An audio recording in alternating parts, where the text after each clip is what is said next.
എല്ലാ പ്രിയപ്പെട്ട പ്രേക്ഷകർക്കും ജീവൻ ടി വിയുടെ ദ ലീഡേഴ്സ് സ്പീക്കിംഗ് എന്നുള്ള ഈ പരിപാടിയിലേക്ക് ഹൃദ്യമായ സ്വാഗതം. ഇന്ന് നമ്മളോടൊപ്പം ഉള്ളത് ഒരു വിശിഷ്ട അതിഥിയാണ്. കേരള സമൂഹത്തിന് എല്ലാവർക്കും സുപരിചിതയാണ്. ശ്രീമതി പ്രൊഫസർ ജയലക്ഷ്മി. ആംഗലേയ ഭാഷയും സാഹിത്യവും തേനും വൈമ്പും ചേർത്ത് നാവിൽ തെളിച്ച കുട്ടികളുടെ പ്രിയ അധ്യാപിക പ്രൊഫസർ ജയലക്ഷ്മി. സംസ്ഥാന വനിതാ വികസന കോർപ്പറേഷൻ്റെയും സദേൺ റെയിൽവേ റിക്രൂട്ട്മെൻറ്റ് ബോർഡിൻ്റെയും അധ്യക്ഷ, ദക്ഷിണമേഖല ഉപഭോക്തൃ തർക്കപരിഹാര ഫോറം അംഗം, Rashtriya Mahila Kosh director, NCERT NCUA philatelic board അംഗം, അങ്ങനെ വൈവിധ്യസമൃദ്ധമായ കർമ്മമണ്ഡലം ക്യാമ്പസിനകത്തും പുറത്തും സജീവമാക്കിയ വ്യക്തിത്വം. അധ്യാപനവും പ്രഭാഷണങ്ങളുമായി മുന്നേറിയ ടീച്ചർക്ക് യാത്രകളോടും അടങ്ങാത്ത ഹരമായിരുന്നു. പ്രകൃതി ദുരന്തങ്ങൾ നിരന്തരം ഭീതിയിലാഴ്ത്തുന്ന വർത്തമാനകാലത്ത് കൊടുങ്കാറ്റും പ്രളയവും മഹാമാരിയും മനുഷ്യനിർമ്മിത സങ്കടക്കടലുകളും നീന്തിക്കടക്കാൻ പാടുപെടുന്ന സാധാരണ മനുഷ്യർ അവർ പ്രകടിപ്പിക്കുന്ന അസാധാരണ കർമ്മശേഷി രാഷ്ട്രീയ സാഹിത്യ യാത്രകളിലൂടെ അടുത്തറിയുന്ന പ്രൊഫസർ ജയലക്ഷ്മിക്ക് ഈ പരിപാടിയിലേക്ക് സ്വാഗതം. ഇപ്പോൾ ഇതുവരെയുള്ള ഒരു കാലയളവ് നമ്മൾ പരിശോധിക്കുമ്പോൾ എല്ലാ മേഖലകളിലും തുടക്കത്തിൽ സൂചിപ്പിച്ച പോലെ അധ്യാപികയായിരുന്നു, ഒരു രാഷ്ട്രീയ പ്രവർത്തകയായിരുന്നു, എഴുത്തുകാരിയായിരുന്നു, ഒക്കെ ശരിയാണ്. ഇതിൽ നമ്മൾ തുടങ്ങുന്നത് ഈ അധ്യാപനവുമായി ബന്ധപ്പെട്ടാണ്. അപ്പോൾ അതിൻ്റെ ആ കാലഘട്ടത്തിലെ ചില ഓർമ്മകളും അതുണ്ടാക്കി തന്നിട്ടുള്ള ജീവിതത്തിലുള്ള മാറ്റങ്ങളും ഇപ്പോൾ അതുവഴി കിട്ടുന്ന കുറേ അനുഭവങ്ങളുണ്ടാവുമല്ലോ. കാരണം ഏറ്റവും കൂടുതൽ അനുഭവങ്ങൾ നമുക്ക് ലഭിക്കുന്നത് ഒരു അധ്യാപികയ്ക്കാണ്. ഹൃദ്യമായ മധുരമുള്ള അനുഭവങ്ങൾ ഒരു അധ്യാപികയ്ക്ക് ലഭിക്കും പോലെ വേറെ ആർക്കും ലഭിക്കില്ല എന്ന് നമ്മൾ പറയാറുണ്ട്. അപ്പോൾ അത്തരത്തിലുള്ള ആ ഓർമ്മകളൊന്ന് പങ്കുവയ്ക്കാമോ? ആദ്യം തുടങ്ങിയത് എനിക്ക് വളരെ ഇഷ്ടപ്പെട്ടു. അതായത് വിവാദങ്ങൾ വേണ്ട, കാരണം വിവാഹങ്ങളെക്കാൾ കൂടുതൽ വിവാദങ്ങളാണ് ഇന്ന് കേരളത്തിൽ ഞാൻ പറയാറുണ്ട്. മനുഷ്യർ തമ്മിൽ ചേരുന്നതിന് പകരം എങ്ങനെ അടിച്ചു പിരിയുന്നു എന്നുള്ളതിൻ്റെ ഉദാഹരണങ്ങളാണ് നിരവധിയുള്ളത്. സ്വാഭാവികമായിട്ടും അത്തരം സംഭവങ്ങളൊക്കെ ഏറ്റവും കൂടുതൽ ക്യാമ്പസിലുണ്ടാവാറുണ്ട്. ക്യാമ്പസ് രാഷ്ട്രീയം പോലും സംഘർഷങ്ങൾ നിറഞ്ഞാണ്. ഒരു പക്ഷേ ഇന്ന് നമ്മൾ കേരളത്തിൽ കാണുന്ന പ്രമുഖ രാഷ്ട്രീയ നേതാക്കന്മാരെല്ലാം ഏതെങ്കിലും ഒരു വിദ്യാർത്ഥി സംഘടനയുടെ പ്രവർത്തകരായി വന്ന് നേതാക്കന്മാരായി മാറി വരികയാണ്. എൻ്റെ തന്നെ വിദ്യാർത്ഥികൾ ഇപ്പോൾ ഈ ഗവൺമെൻറ്റിലും ഉണ്ട്. ഇപ്പോൾ വിഷ്ണുനാഥിനെ പോലുള്ളവരൊക്കെ എൻ്റെ സ്റ്റുഡൻസാണ്.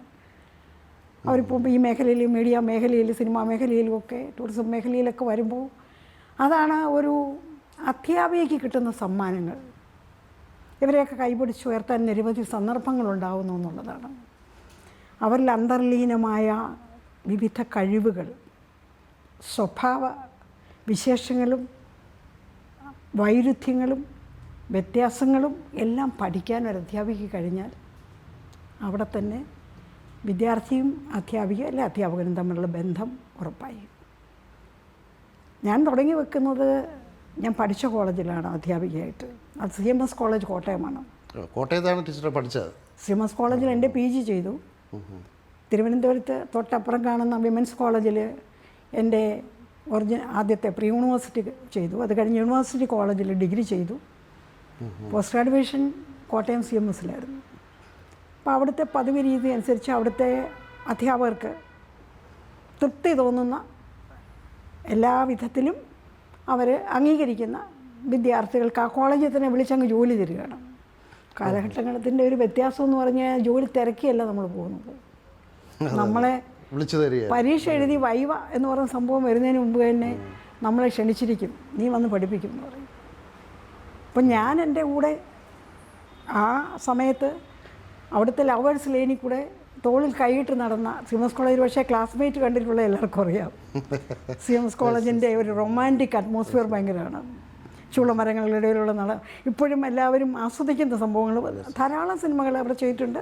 വളരെ പ്രശസ്തരായ സംവിധായകരുമൊക്കെ ആ CMS കോളേജിലുണ്ട്. പല പ്രശസ്തരായ രാഷ്ട്രീയ നേതാക്കന്മാരും ഒക്കെ ഉണ്ടായിട്ടുണ്ട്. അങ്ങനെ മഹത്തായ ഒരു കോളേജാണ്. എൻ്റെ അധ്യാപകൻ, പ്രധാനപ്പെട്ട അധ്യാപകൻ പ്രൊഫസർ റവൻ ബാക്ക്ഷോ എന്ന് പറയുന്ന ഇംഗ്ലീഷുകാരൻ തന്നെയായിരുന്നു.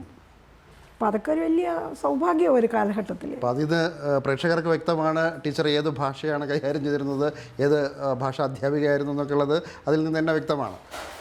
അപ്പോൾ നമുക്ക് ഏതൊക്കെ അവിടെയാണ് ഇപ്പോൾ അധ്യാപനത്തിൻ്റെ തുടക്കം CMSൽ തുടക്കം. ഓക്കെ, അവിടെ കഴിഞ്ഞതിന് ശേഷം അവിടെ തീർച്ചയായിട്ടും കൂടെ പഠിച്ചവരെ പഠിപ്പിക്കുന്ന ഒരു സ്ഥിതി ഉണ്ടായിരുന്നു.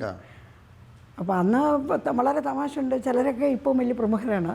പക്ഷെ അന്ന് അവരെ ഒന്നും അവരൊക്കെ ക്ലാസ്സിലിരിക്കുമ്പം അങ്ങനെ ആവുമെന്ന് വിചാരിച്ചല്ലെങ്കിലും എനിക്കറിയാം ഓരോ സ്റ്റുഡൻറ്റും ഒരു ഭാവിയുടെ വാഗ്ദാനമാണ്. ചിലപ്പോൾ അവനൊരു നല്ല റൗഡിയാവാം, ഒരു ക്യാമ്പസ് ചട്ടമ്പിയാവാം. പക്ഷെ പല ക്യാമ്പസിൽ ചില എന്താ പറയണ്ടേ ചില നാടകങ്ങളൊക്കെ നടത്തിയിട്ടുള്ളവരും. അതിനൊരു ഉദാഹരണമാണ് സിനിമാ നടൻ മുരളി. CMS ഞാൻ വരുന്നത് ഇപ്പം മിനിഷിപ്പത്ത് പറയുമ്പം ഞാൻ പെട്ടെന്ന് തന്നെ അതുകൊണ്ട് ആ വിഷയത്തിലേക്ക് വരുന്നു. ശാസ്താംകോട്ട ദേവസ്വം ബോർഡ് കോളേജിലേക്കാണ്. ശാസ്താംകോട്ട ദേവസ്വം ബോർഡ് കോളേജ് അന്ന് കാലത്ത് കേരളത്തിലെ രാഷ്ട്രീയ അഭിപ്രായങ്ങൾ വ്യക്തമായും പരസ്യമായും പറഞ്ഞതിൻ്റെ പേര് ശിക്ഷ അനുഭവിച്ച വിദ്യാർത്ഥികളുടെയൊക്കെ അത്താണിയാണ്, അഭയകേന്ദ്രമാണ്. അപ്പം മുരളി അങ്ങനെ അവിടെ വരുമ്പം മുരളി നേരത്തെയും മുരളിയുടെ എക്സ്ട്രാ കരിക്കുലർ ആക്ടിവിറ്റീസ് കുറച്ച് കൂടുതലുണ്ടായിരുന്നു. അന്നേ ഈ അഭിനയ മികവൊക്കെ ഉള്ള ഒരു യുവാവാണ് മുരളി. അവിടെ വന്നിട്ടും മുരളി ചില സംഭവങ്ങളൊക്കെ ഉണ്ടായിട്ടുണ്ട്. അതൊന്നും ഞാൻ ഇപ്പം മുരളി ഇല്ല, മുരളി ഉണ്ടെങ്കിൽ ഞാൻ പറയായിരുന്നു.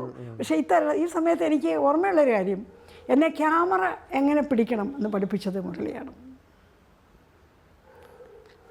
ഒരു സമയത്ത് ഡൽഹി വെച്ച് കേരള ദീർഘകാലം തുടരാൻ പറ്റിയെന്ന് മാത്രമല്ല, എന്നെ ഏറ്റവും കൂടുതൽ വേദനിപ്പിച്ച എൻ്റെ ഒരു പൂർവ്വ വിദ്യാർത്ഥിയുടെ മരണമാണ് മുരളിയുടെ മരണം. കാരണം എല്ലാ കാര്യങ്ങളിലും പ്രത്യേകിച്ച് വ്യക്തിപരമായ സ്വന്തം ജീവിത അനുഭവങ്ങൾ വരെ പലതും എന്നോട് ഷെയർ ചെയ്തുകൊണ്ടിരുന്ന ഒരാളായിരുന്നു മുരളി. അപ്പോൾ ശാസ്താംകോട്ട കോളേജ് ഞാൻ മുരളിയുടെ പേര് പറഞ്ഞുള്ളൂ. പ്രഗത്ഭരായ ധാരാളം വിദ്യാർത്ഥികൾ അവിടെ പഠിച്ചിട്ടുണ്ട്. കുറേയേറെ വർഷങ്ങൾ ഞാനവിടെ പഠിപ്പിച്ചു. 27 വർഷം ഞാനവിടെ പഠിപ്പിച്ചു. ശാസ്താംകോട്ട കോളേജ് ദീർഘകാലം പഠിപ്പിച്ചു. അതിനുശേഷം 27 വർഷത്തിന് ശേഷം പിന്നെ 27 വർഷം കഴിഞ്ഞ് 28ാമത്തെ വർഷമാകുമ്പോഴാണ് പാർലമെൻറ്റ് മത്സരിക്കാനുള്ള ഒരു പാർലമെന്റിലേക്ക് നമുക്ക് വരാം. നമുക്ക് ഈ യൂണിവേഴ്സിറ്റി കോളേജുമായി എന്താണ്? യൂണിവേഴ്സിറ്റി കോളേജിനെ പറ്റി പറഞ്ഞാൽ അന്ന് ഞങ്ങളുടെ അധ്യാപകരെന്ന് പറയുന്നത് professor G Kumara Pillai, doctor Ayyappa Panicker, Shrimati professor Hridayakumari, ഹൃദയം കവർന്നെടുത്ത ഹൃദയകുമാരി സുഗതകുമാരി ടീച്ചറിൻ്റെ സഹോദരിയാണ്. അയ്യപ്പ പണിക്കർ സാറാണെങ്കിൽ പണിക്കർ സാറിനെ പറ്റി ഓർക്കാത്ത ഒരു ദിവസം പോലും ഇല്ലെന്നുള്ളതാണ്. ഞങ്ങളെപ്പോലുള്ള ഒരു പക്ഷേ ഇംഗ്ലീഷ് ഭാഷയിൽ ഈ ഫോണറ്റിക്സ് എന്ന് പറയുന്ന ഒരു വിഷയമുണ്ട്. ഉച്ചാരണം ആണ് എൻ്റെ. അവിടെ സമൂഹത്തിന് ഇപ്പോൾ ഉച്ചാരണമാണെന്ന് പറയാൻ കൺഫ്യൂഷനുള്ള സമയമാണ്. ഉച്ചാരണമല്ല, കൺഫ്യൂഷൻ നമുക്ക് ഉണ്ടാക്കുന്നതിൽ നമുക്ക് തൃപ്തിയുള്ളതുകൊണ്ട് പ്രത്യേകിച്ച്. പക്ഷേ പണിക്കർ സാറിൻ്റെ ക്ലാസ് എന്നൊക്കെ പറയുമ്പം ഒരേ സമയത്ത് ആ ക്ലാസ് ആസ്വദിക്കുന്നതിനോടൊപ്പം തന്നെ സാറിൻ്റെ ഒരു സെൻസ് ഓഫ് ഹ്യൂമർ, അത് നമ്മൾ കാണുന്ന ഒരു നിർമ്മബോധമല്ല. സാറിൻ്റെ സ്വന്തം ചെലവിലും വിദ്യാർത്ഥികളുടെ ചെലവിലും അദ്ദേഹം ചിരിപ്പിക്കും. ഇവിടെ വലിയ ഇൻട്രസ്റ്റിംഗ് ആണ്. ടീച്ചറുടെ കോളേജ് കാലമൊക്കെ പ്രേക്ഷകർ കേട്ട് കഴിഞ്ഞു. ഇനി കൂടുതൽ താല്പര്യം ഈ രാഷ്ട്രീയവുമായി ബന്ധപ്പെട്ട് എങ്ങനെയാണ് ഒരു കോളേജ് അധ്യാപിക പെട്ടെന്ന് ഒരു സുപ്രഭാതത്തിൽ രാഷ്ട്രീയ നേതാവായും പ്രവർത്തകയൊക്കെ രംഗത്തേക്ക് വരുന്നത്? എങ്ങനെയായിരുന്നു ഒരു രാഷ്ട്രീയത്തിലേക്കുള്ള ചൂടുമാറ്റം? ഞാൻ വിദ്യാർത്ഥിനിയായിരുന്ന കാലത്ത് ഈ രാഷ്ട്രീയം ഒരു നമ്മൾ narcotics is A dirty business എന്ന് പറയുന്ന പോലെ politics is A dirty business എന്ന് ചിന്തിച്ചിരുന്ന ആളാണ്. പലപ്പോഴും ഞാൻ വിദ്യാർത്ഥി രാഷ്ട്രീയത്തിൽ പ്രവർത്തിക്കുന്ന എൻ്റെ കൂട്ടുകാരോട്, അത് ആൺകുട്ടികളും പെൺകുട്ടികളൊക്കെ യൂണിവേഴ്സിറ്റി കോളേജിലൊക്കെ CMS കോളേജിലൊക്കെ കൂടുതൽ ആൺകുട്ടികളായിരുന്നു, പെൺകുട്ടികൾ കുറവായിരുന്നു അന്നത്തെ കാലത്ത്. ഇപ്പം അങ്ങനെയല്ല, തിരിച്ചാണ്. അപ്പോൾ അന്നൊക്കെ ഞാൻ പറയും, ഈ നമ്മളീ കാണുന്ന പൊളിറ്റിക്സ് വിദ്യാർത്ഥികൾ ഇപ്പോഴേ തുടങ്ങി വെക്കേണ്ട ഒരു സാധനമല്ല. പെൺകുട്ടിയുടെ തലയിലിരിക്കുന്ന പൂ എടുത്തുകൊണ്ട് പോകുന്ന മനുഷ്യന്മാരുണ്ട്, ആ കൂട്ടത്തിൽ പൂ എടുക്കുന്ന ആൺകുട്ടികളുണ്ടെന്ന് കുട്ടിക്കും. അതേപോലെയുള്ള തമാശകളൊക്കെ ഉണ്ടായിരുന്നു. പക്ഷേ ഇതിലേതെങ്കിലും ഒരു കുട്ടിക്ക് ഏതെങ്കിലും ഒരു പ്രശ്നം വന്നാൽ, ഉദാഹരണത്തിന് പോകുന്ന വഴിക്ക് മോഹാത്സ്യപ്പെട്ട ഒരു പെൺകുട്ടി ഓടി വന്ന് അവരെ എടുത്ത് അപ്പോൾ തന്നെ ഫസ്റ്റ് എയ്ഡ് കൊടുത്ത് തൊട്ടടുത്തുള്ള ഒരു ഹോസ്പിറ്റലിലേക്ക് കൊണ്ടുപോകാനും ഒക്കെ താല്പര്യം കാണിക്കുന്നത് ഈ ക്ലാസ്സിൽ സ്ഥിരമായി ഇരിക്കുന്നവരല്ല. ഇവർ ക്ലാസ്സിൽ നിന്ന് പുറത്തൊക്കെ നടക്കുന്നവരല്ല, ഇവരെവിടെ നിന്നൊക്കെ വരികയാണ്. അവരപ്പോഴാണ് നമ്മൾ മനസ്സിലാക്കുന്നത് അവിടെ ഒരു ശുദ്ധജല തടാകമാണ്, ശാസ്താംകോട്ട ശുദ്ധജല തടാകം. അവിടെയൊക്കെ പോയിരുന്ന് ചീട്ട് കളിക്കുന്നവരും അവിടെയൊക്കെ പോയിരുന്ന് പലതരത്തിലുള്ള തമാശകളും ചിലപ്പം വള്ളം തുഴഞ്ഞ് അക്കരെ പോകുന്നവരും അക്കൂട്ടത്തിൽ മുരളിയൊക്കെ ഉണ്ടായിരുന്നു. ഒരു പബ്ലിക് സർവീസിൽ വളരെ ആക്റ്റീവാണ്. ഒരു ആക്റ്റീവാണ്. അതുപോലെ ഇപ്പം അന്ന് മുരളിയൊക്കെ ചെയ്ത ഒരു തമാശയൊക്കെ ആണെങ്കിൽ ഈ വള്ളം കല്ലട എന്ന് പറഞ്ഞ സ്ഥലത്തുനിന്ന് ശാസ്താംകോട്ട ടെമ്പിളിന് ക്ഷേത്രത്തിനടുത്തേക്കാണ് വരുന്നത്. അവിടെ ആ കടവ്, അമ്പലക്കടവുണ്ട്. അവിടേക്ക് വരുമ്പം ഏതാണ്ട് കര അടുക്കുന്നതിന് കുറച്ച് മുമ്പ് അതിൽ തിത്തൈ തകതൈത ഒരു എഴുന്നേറ്റ് നിന്ന് ഒരു നൃത്തം ഉണ്ട്. ആ നൃത്തം എന്ന് പറഞ്ഞാൽ ഈ സിനിമയെ കാണിക്കുന്ന ആ നൃത്തത്തിൻ്റെ ഏതാണ്ട് വഞ്ചിപ്പാട്ടിൻ്റെ താളത്തിൽ, അതിൻ്റെ താളത്തിൽ. അപ്പം മറ്റ് കുട്ടികളും മുരളിയുടെ കൂടെ കൂടും. മുരളിക്ക് ആ വള്ളത്തെ വരേണ്ട ആവശ്യമൊന്നുമില്ല, ഒട്ടാരക്കരക്കാരനാണ്. പക്ഷേ ഈ വള്ളത്തിൽ കയറും. അപ്പോൾ വള്ളം ചരിയും തന്നെ പെൺകുട്ടികൾ വെള്ളത്തിൽ വീഴും.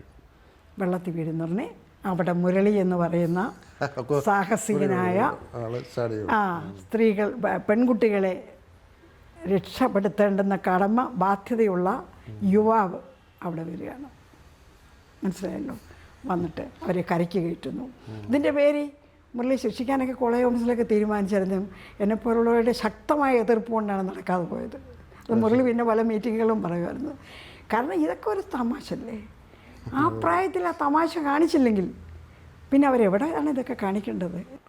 അന്നത്തെ ചില റൗഡികളൊക്കെ സത്യം പറഞ്ഞു കഴിഞ്ഞാൽ നീ എന്തിനായി ക്ലാസ്സിൽ ഇരിക്കുന്നത്, മുട്ടക്കച്ചവടത്തിന് പോയിക്കൂടായോ എന്നൊക്കെ തമാശ പറയുന്നവൻ ഒരിക്കൽ ബോംബെ എയർപോർട്ടിൽ വെച്ച് എന്നോട് പറഞ്ഞു, മുട്ടക്കച്ചവടം കഴിഞ്ഞ് വരികയാണ്, പക്ഷേ ഞാൻ US കാലിഫോർണിയയിലാണ്, ഒരു IT സ്ഥാപനം നടത്തുകയാണ്. അപ്പം എനിക്കിട്ടൊരു അടിയാണ് തന്നത് പുള്ളി. പേര് ഞാൻ പറയുന്നില്ല. വളരെ രസകരമായ ഓർമ്മകളുണ്ട് എനിക്ക്. തീർച്ചയായിട്ടും. അപ്പോൾ ഈ തിരഞ്ഞെടുത്ത പൊളിറ്റിക്സ് അതിൽ തൃപ്തിയാണോ ടീച്ചർ? ആദ്യയിൽ വചനമുണ്ടായി എന്ന് പറഞ്ഞാൽ ആദ്യയിൽ കോൺഗ്രസ് ഉണ്ടായി എന്നുള്ളതാണ്. ആദ്യം ഞാനൊരു കോൺഗ്രസ് അനുഭാവിയായിരുന്നു. ഒരു ആക്റ്റീവ് രാഷ്ട്രീയത്തിലില്ലെങ്കിലും അനുഭാവം വരാനുള്ള കാരണം ഇന്ത്യ ചരിത്രമാണ്, സ്വാതന്ത്ര്യ ചരിത്രമാണ്. അതിലും കൂടുതൽ എനിക്ക് ജവഹർലാൽ നെഹ്റുവിനോടുള്ള ഒരടുപ്പം. അങ്ങനെ ജവഹർലാൽ നെഹ്റുവിനുള്ള ആരാധനയിൽ ഞാനിങ്ങനെ എൻ്റെ മനസ്സിലുണ്ട്. അത് ഞാൻ പ്രത്യേകിച്ചും നെഹ്റുവിൻ്റെ പ്രസംഗങ്ങൾ കേൾക്കുമായിരുന്നു, അതിനുള്ള താല്പര്യമായിരുന്നു. നെഹ്റു എപ്പോഴും പറയായിരുന്നു, എനിക്ക് ജനക്കൂട്ടം വരുമ്പോൾ കിട്ടുന്ന ഒരു വൈബുണ്ട്, ആ ആവേശമാണ് എനിക്ക് ഏറ്റവും താല്പര്യം. അപ്പോൾ അങ്ങനെ ചവറ നീണ്ടാര എന്ന് പറഞ്ഞ പ്രമോ പൈപ്പ് ഫാക്ടറി എന്ന് പറഞ്ഞ സംഭവമുണ്ട്. അവിടെ നെഹ്റു വരുന്നു, ഇന്ത്യയുടെ പ്രധാനമന്ത്രിയാണ്, മകൾ ഇന്ദിരാ പ്രിയദർശിനി കൂടെ വരുന്നു. ഞങ്ങൾ, എൻ്റെ ഗ്രാൻഡ് ഫാദർ പഴയ ഒരു ഗാന്ധിയനായിരുന്നു.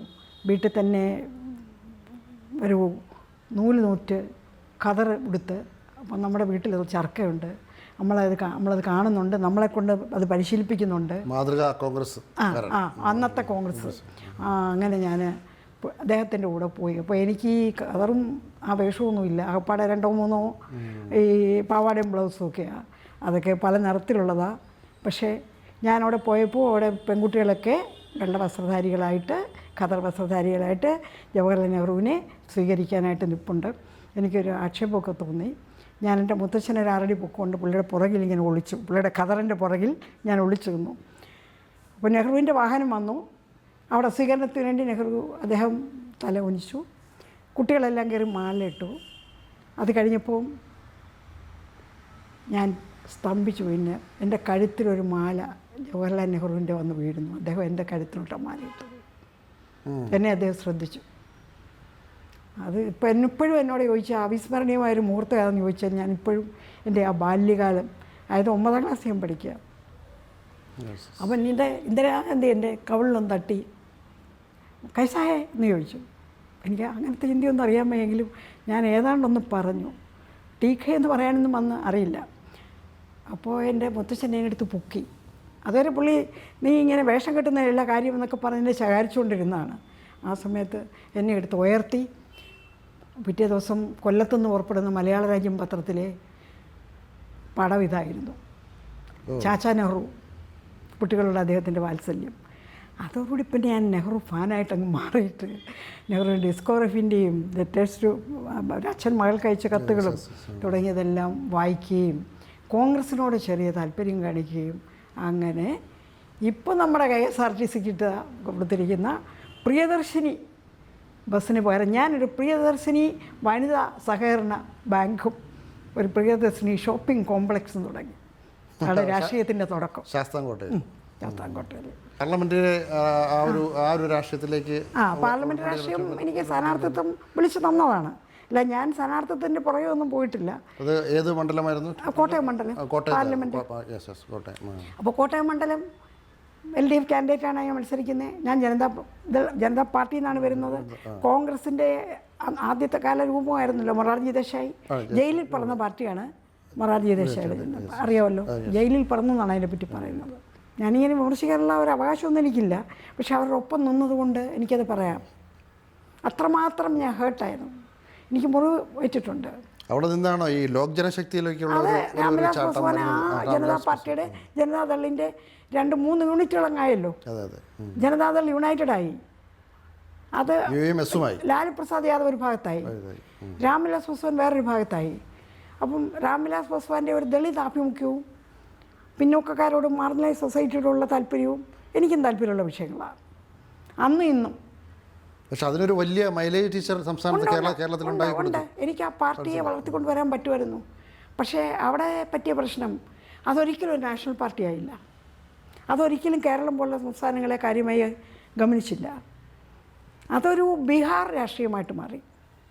തികച്ചും പ്രാദേശികമായി ചുരുങ്ങിയത് ഒരു ബീഹാർ, പ്രധാനമായിട്ട് ബീഹാർ, ഇത്തിരി UP, ഒരു ചെറിയ രീതിയിൽ രാജസ്ഥാൻ, അങ്ങനെ ഒരു നുറുങ്ങ് മധ്യപ്രദേശ്, സൗത്ത് ഇന്ത്യയിൽ എവിടെ വന്നു. അപ്പം നമ്മൾ മലയാളികൾക്ക് കേരളത്തിലൊരു പേരില്ലാത്ത ഒരു പ്രസ്ഥാനത്തിൽ, രാഷ്ട്രീയ പ്രസ്ഥാനത്തിൽ ഞാൻ സംഘടിപ്പിക്കാൻ ശ്രമിച്ചിട്ടുണ്ട്, വിജയിച്ചിട്ടുണ്ട്. എനിക്ക് തോന്നുന്നു രാംവിലാസ് പാസ്വാൻ കേന്ദ്രമന്ത്രിസഭയിലുണ്ട്. ഉണ്ട്. അത് കഴിഞ്ഞിട്ടും മന്ത്രിസഭയിൽ കഴിഞ്ഞ ശേഷവും പിന്നീടുണ്ടായ മാറ്റങ്ങളുണ്ട് രാഷ്ട്രീയമായി. വടക്കേ ഇന്ത്യയിലെ മാറ്റങ്ങൾ നമുക്ക് ഉൾക്കൊള്ളാൻ പറ്റുന്നില്ല. അല്ല, അപ്പോഴും ടീച്ചറിനൊരു സ്പേസ് ഈ പറയുന്ന മുഖ്യധാര പാർട്ടികൾ, അതായത് ഇപ്പോൾ കോൺഗ്രസ്സിലോ അല്ലെങ്കിൽ CPM-ലോ അല്ലെങ്കിൽ ഇവരുടെ തന്നെ ഏതെങ്കിലും ഒരു പ്രധാനപ്പെട്ട ഘടകകക്ഷികളിലോ നിൽക്കുക, ഇപ്പോൾ CPI പോലുള്ള പാർട്ടികളിലൊക്കെ ആ ഒരു വെൽക്കം ഉണ്ടായിരുന്നു ആ സമയത്തൊക്കെ? എനിക്ക് അവർ പലരും എന്നെ ക്ഷണിച്ചിട്ടുണ്ട്. പേരുകളൊന്നും ഞാൻ പറയുന്നില്ല. വീട്ടിൽ വന്ന് ക്ഷണിച്ചവരുണ്ട്. പക്ഷേ ഒറ്റ ഒരു പ്രശ്നം എന്തെന്നറിയാമോ, ഞാൻ അവിടെ ഒന്നും അതെൻ്റെ വിമർശനമാണ് എന്നെ പറ്റിയുള്ളത്. ഞാൻ കോംപ്രമൈസ് ചെയ്യുന്ന ആളല്ല. എനിക്കൊരു കുറ്റബോധമുണ്ട് ഇപ്പോഴും. കുറേയേറെ ക്ലാസ്സുകൾ ഞാൻ നഷ്ടപ്പെടുത്തിയിട്ടുണ്ട്. പിന്നീട് ഞാൻ ഞായറാഴ്ചകളിൽ പോയി ക്ലാസ് എടുക്കുക ചെയ്തത്. വീക്കെൻഡിലും അവധി ദിവസങ്ങളിലും ഒക്കെ ക്ലാസ് എടുത്തുകൊണ്ടാണ് എൻ്റെ വിദ്യാർത്ഥികൾക്ക് എന്നോട് വൈരാഗ്യമില്ലാത്തത്. രാഷ്ട്രീയം സമ്മാനിച്ച കുറേ നേട്ടങ്ങളുടെ കൂട്ടം നമ്മൾ പറയുമ്പോൾ ഇപ്പോൾ റെയിൽവേ റിക്രൂട്ട്മെന്റ് ബോർഡ് ചെയർപേഴ്സൺ, അങ്ങനെയുള്ള കുറേ സ്ഥാനങ്ങൾ അതൊക്കെ രാഷ്ട്രീയ സമ്മാനങ്ങളാണ്. അതെ, രാഷ്ട്രീയത്തിൽ നിന്നതുകൊണ്ട് തന്നെയാണ് അതൊക്കെ കിട്ടിയത്. അല്ലാതെ ഏതൊക്കെ മേഖലകളിലാണ്? തീർച്ചയായിട്ടും കോളേജ് അധ്യാപികയെ വിളിച്ച് റെയിൽവേ റിക്രൂട്ട്മെന്റ് ബോർഡ് ചെയർമാനാക്കത്തില്ല, വനിതാ വികസന കോർപ്പറേഷൻ ചെയർമാനാകത്തില്ല, കൺസ്യൂമർ കോടതിയിൽ വന്നിരിക്കാൻ പറയില്ല, നാഷണൽ വിമൻസ് ഫണ്ടിൽ ഒരു ഡയറക്ടർ സ്ഥലം തരില്ല, NCERT അഡ്വൈസർ ബോർഡിൽ തരില്ല. എനിക്കറിയാതൊക്കെ അത്തരം ഒത്തിരി അവസരങ്ങൾ എനിക്ക് കിട്ടിയിട്ടുണ്ട്. അവിടെയൊക്കെ പല കാര്യങ്ങളും ചെയ്യാനും പറ്റിയിട്ടുണ്ട്. ഇപ്പോൾ റെയിൽവേ റിക്രൂട്ട്മെൻറ്റ് ബോർഡിൽ ഇൻ്റർവ്യൂ ചെയ്യുമ്പം എത്രയോ നമ്മുടെ മലയാളി കുട്ടികൾക്ക് ജോലി കിട്ടാത്തവർക്ക് ഒരൊറ്റ പക്ഷപാതം അവിടെ കാണിച്ചിട്ടുള്ളൂ. അത് പരമാവധി മലയാളിക്ക് ജോലി കൊടുക്കുക എന്നുള്ളത്. വനിതാ വികസന കോർപ്പറേഷൻ നോൺ ഒഫീഷ്യൽ ചെയർമാൻ ഞാനായിരുന്നു ആദ്യമായിട്ട്. അപ്പോൾ നോൺ ഒഫീഷ്യലായിട്ട് വന്നപ്പം എനിക്ക് ഒഫീഷ്യൽസ്, സിവിൽ സർവീസുകാർ, IAS ചെയ്യുന്നതിനേക്കുള്ളൊരു സ്വാതന്ത്ര്യം അന്ന് ഞാൻ പറഞ്ഞുകൊണ്ടിരുന്നതാണ്. ഈ കടുവുമാങ്ങയും അച്ചാറും പരിപാടിയും പിന്നെ ഉപ്പേരിയൊക്കെ ഉണ്ടാക്കുന്ന അതല്ല സ്ത്രീകൾക്ക് വേണ്ടത്. അവരെ എംപവർ ചെയ്യാനുള്ള ഇൻസ്റ്റിറ്റ്യൂഷൻസ് ഉണ്ടാവുക, ബാങ്കിങ് സെക്ടർ അവരെ ഇൻട്രൊഡ്യൂസ് ചെയ്യുക. ഇതൊക്കെ ഇപ്പോൾ നടക്കുന്നുണ്ട് കുറേയൊക്കെ. ഞാനൊരാൾ പറഞ്ഞുകൊണ്ടൊന്നുമല്ല. അതായത് നമ്മളെപ്പോലെ പലരും പറഞ്ഞപ്പോൾ മാറി വന്ന രാഷ്ട്രീയ നേതൃത്വത്തിന് തോന്നിയിട്ടുണ്ട് സ്ത്രീകളുടെ പഴയ റോളല്ല വേണ്ടതെന്ന്. പക്ഷേ ആ റോളിന് നമ്മളിങ്ങനെ സൗജന്യമായിട്ട് കൊടുക്കുന്നതിനെ പറ്റിയല്ല എനിക്ക് അഭിപ്രായമുള്ളത്. അവരെ എംപവർ ചെയ്യാൻ വേണ്ടി എന്ത് ചെയ്യും? അധ്യാപനം, രാഷ്ട്രീയം, അതിൽ നിന്നൊക്കെ മാറി ഇപ്പോൾ നമ്മളൊരു സ്വസ്ഥം ഗൃഹഭരണം എന്നും പറഞ്ഞായിരിക്കും സാധാരണ ഒരു എന്താ പറയുക ഈ ജോലി തിരക്കായിട്ടൊക്കെ നടന്ന സ്ത്രീകളൊക്കെ ചെയ്യാറുള്ളത്. പക്ഷെ അതിനേക്കാൾ കൂടുതൽ സജീവമാണ് ടീച്ചർ ഇപ്പോൾ എഴുത്തിൻ്റെ മേഖലയിൽ. മിനീഷിൻ്റെ ആ വാക്ക് എനിക്ക് വളരെ ഇഷ്ടപ്പെട്ടു. സ്വസ്ഥം ഗൃഹഭരണം.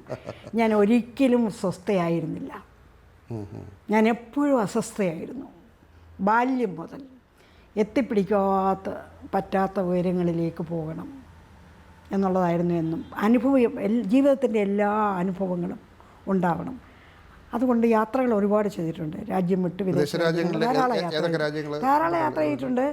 ഇന്ത്യയുടെ പ്രതിനിധിയായിട്ട് തന്നെ എനിക്ക് ജപ്പാനിലൊക്കെ പോകാൻ അവസരം കിട്ടിയിട്ടുണ്ട്, ഒരു ഡിപ്ലോമാറ്റിക് ഇതിൽ. അങ്ങനെ അവിടെ പോയും നമ്മുടെ നാടിൻ്റെ ഒരു അഭിമാനം ഉയർത്തി എന്നുള്ള അന്നത്തെ എക്സ്റ്റേണൽ അഫയേഴ്സ് സെക്രട്ടറി ശിവശങ്കർ മേനോനൊക്കെ അടുത്ത കാലത്ത് തിരുവനന്തപുരത്ത് വന്നപ്പോൾ അത് പറഞ്ഞു. അപ്പോൾ അങ്ങനെയൊക്കെയുള്ള കുറേ അവസരങ്ങളുണ്ടായിട്ടുണ്ട്. അതും പൊളിറ്റിക്സ് വന്നൊരു സമ്മാനമാണെങ്കിലും എനിക്ക് കുറേയധികം യാത്രകൾ പല രീതി, പിന്നെ എൻ്റെ മക്കൾ വിദേശത്തായതുകൊണ്ടാണ് ഇപ്പോൾ കൂടുതൽ യാത്ര ചെയ്യുന്നത്. അത് കൂടാതെ ഈ പറഞ്ഞ എഴുത്തിലേക്ക് വന്നതിൻ്റെ പ്രധാന കാരണം നമ്മുടെ അസ്വസ്ഥമായിരിക്കുന്നത് എന്തുകൊണ്ടാണ്? നമുക്ക് ഒത്തിരി കാര്യങ്ങൾ പറയാനുണ്ട് ലോകത്തോട്. അത് നമുക്ക് ഈ മൈക്ക് വെച്ച് പറഞ്ഞതുകൊണ്ട് കാര്യമൊന്നുമില്ല. അതെ, നമ്മുടെ അനുഭവങ്ങൾ നമ്മൾ ഷെയർ ചെയ്തേ പറ്റും.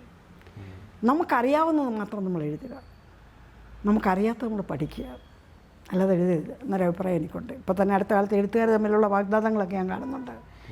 നമ്മുടെ നാട്ടിൽ നമ്മൾ കാണുന്നത്, വേറെ രാജ്യത്തും നമ്മൾ കാണുന്നത്, നമ്മൾ വായിച്ചറിഞ്ഞത്, നമുക്ക് ബോധ്യപ്പെടുന്നത് എഴുതുക. ആദ്യത്തേത് ഷോർട്ട് സ്റ്റോറി കളക്ഷനായിരുന്നു. അതിൽ 15 short, Auld Lang Syne. Auld Lang Syne എന്ന് പറയുന്നത് ഒരു വളരെ പ്രശസ്തമായ ഒരു പാട്ടാണ്. ഇയർ എൻഡിൽ ഇംഗ്ലീഷുകാർ പാടുന്നൊരു പാട്ടാണ്. അപ്പോൾ ആ ഓൾ ലോങ് സൈനിൽ നമ്മൾ പഴയ സുഹൃത്തുക്കൾ തമ്മിൽ പിന്നെ കാണാതിരിക്കാമോ? നമ്മുടെ സൗഹാർദ്ദം ഇല്ലാതിരിക്കുമോ? നമ്മളെന്നും പ്രണേതാക്കളല്ലേ?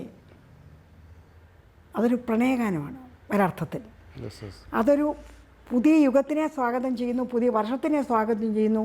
പക്ഷേ പഴയതിനെ ഞാൻ നഷ്ടപ്പെടുത്തത്തില്ല, പഴയതിനെ ഞാൻ മുറുകെ പിടിച്ച് ആശ്ലേഷിച്ച് ഞാൻ പുതിയതിലേക്ക് വരുന്നു എന്ന ആ ഒരു ഫീലാണ് നമുക്ക് ഉണ്ടാക്കുന്നത് ആ പാട്ട്. അതിന് മാധവക്കുട്ടി പുരസ്കാരമൊക്കെ കിട്ടി. പിന്നെ 15 സ്റ്റോറീസ് ഉണ്ട്. പിന്നീട് ഞാൻ എഴുതിയത് കുഞ്ഞിക്കാളി എന്ന് പറയുന്നത്, കുഞ്ഞിക്കാളിക്കുരവ എന്ന നോവല്. തീർച്ചയായിട്ടും എൻ്റെ നാട്, ശാസ്താംകോട്ട ശുദ്ധജല തടാകം, ഇവിടുത്തെ അടിസ്ഥാന വർഗ്ഗങ്ങൾ, ദളിത് വർഗ്ഗങ്ങൾ, 1940s തൊട്ട് ഒരു 1980 വരെയുള്ള സമയത്ത് കേരളത്തിൽ നടന്ന നവോത്ഥാന മൂവ്മെൻറ്റ് അതറിയാമല്ലോ. പുന്നപ്ര വയലാർ ഉൾപ്പെടെയുള്ള വിപ്ലവ കാലഘട്ടത്തിലുണ്ടായ മാറ്റങ്ങൾ, പുതിയ മുദ്രാവാക്യങ്ങൾ, പുതിയ രാഷ്ട്രീയ പ്രസ്ഥാനങ്ങൾ ഒക്കെ സ്പർശിച്ചു പോകുന്ന ഡോക്യുമെൻ്ററി അല്ല, പക്ഷേ ഫിക്ഷനിൽ കൂടി ആ കാലഘട്ടത്തെ സ്പർശിച്ചു പോകുന്ന കുഞ്ഞിക്കാളി എന്ന് പറയുന്ന ഒരു ദളിത് സ്ത്രീയുടെ ജീവിത കഥാപാത്രം ഈ പറയുന്ന കുഞ്ഞിക്കാളിയാണ്. എൻ്റെ പുസ്തകങ്ങളിൽ ഹീറോ തർജ്ജമ ചെയ്തത്. അത് ഇംഗ്ലീഷിലേക്ക് വന്നു. അത് കൊണാറക്ക് പബ്ലിഷ് ചെയ്തു, ഡൽഹിയിൽ നിന്ന് കൊണാറക്ക് പബ്ലിഷ് ചെയ്തു. മദ്രാസിൽ തമിഴ് പബ്ലിക്കേഷനായി. ഷാർജ ബുക്ക് ഫെസ്റ്റിവലിന് അത് ആ പുസ്തകം റിലീസ് ചെയ്തത് ഷാർജയിലാണ് പുസ്തകം റിലീസ് ചെയ്തത്, അവിടെയാണ്. അപ്പം അതിൻ്റെ സ്പിരിറ്റ് നഷ്ടപ്പെടുന്നു, ആത്മാവ് നഷ്ടപ്പെടുന്നുള്ളത് കൊണ്ട് ഞാൻ ഇംഗ്ലീഷ് ഞാൻ തന്നെ ചെയ്തു. പിന്നെ ഇംഗ്ലീഷ് കൊണാറക്ക് പബ്ലിഷ് ചെയ്തു. അതിപ്പോൾ ലെജൻഡ് ടൈംസ് എന്ന് പറഞ്ഞാൽ ഇംഗ്ലീഷ് പബ്ലിഷേഴ്സ്, അവർ ലണ്ടനിൽ പബ്ലിഷ് ചെയ്തു. അടിസ്ഥാന വർഗ്ഗങ്ങൾ ഞാൻ ഇപ്പോഴും വിശ്വസിക്കുന്നു, അത് ആഫ്രിക്കയിലായാലും അറ്റ്ലാന്റയിലായാലും ഒരേ വികാരമാണ്, ഒരേ വിചാരമാണ്, അവരുടെ പ്രശ്നങ്ങൾ ഒന്ന് തന്നെയാണ്. കാലം മാറുമ്പോൾ അവർക്കുണ്ടാകുന്ന മാറ്റങ്ങളും ഏതാണ്ട് ഒരേ വിധത്തിലാണ്. അവർ വിളിക്കുന്ന മുദ്രാവാക്യങ്ങളും ഒന്ന് തന്നെയാണ്. അവരുടെ ആദ്യ മനുഷ്യൻ്റെ ശബ്ദം തന്നെയാണ് ഇപ്പോഴും നമ്മൾ അവർ കൊടുക്കുന്നത്. അടുത്തൊരു പുസ്തകത്തിൻ്റെ പിറവി അടുത്തത് എഴുതിക്കൊണ്ടിരിക്കുകയാണ്. ക്യാമ്പസുമായിട്ടുള്ള ബന്ധത്തിൽ എൻ്റെ കുട്ടികളോട് പറയാനുള്ള കുറച്ച് കാര്യങ്ങളാണ് ആ പുസ്തകത്തിലുള്ളത്. അതുകൊണ്ട് അവനൊരു ക്യാമ്പസ് അറ്റ്മോസ്ഫിയർ ഉണ്ടായിരിക്കും, ഇതെല്ലാം ഉണ്ടാവും. പിന്നെ ക്യാമ്പസ് ആകുമ്പോൾ ക്യാമ്പസിന് എന്നും ചെറുപ്പമാണ്. ക്യാമ്പസിന് ചെറുപ്പത്തിൻ്റെ വികൃതികളുണ്ട്, ക്യാമ്പസിന് ചെറുപ്പത്തിൻ്റെ പ്രണയമുണ്ട്, ക്യാമ്പസിന് ചെറുപ്പത്തിൻ്റെ സ്വപ്നമുണ്ട്. അതാണ് എൻ്റെ സ്വപ്നം. അതുകൊണ്ട് ഞാൻ grow old along with me, the best is yet to B.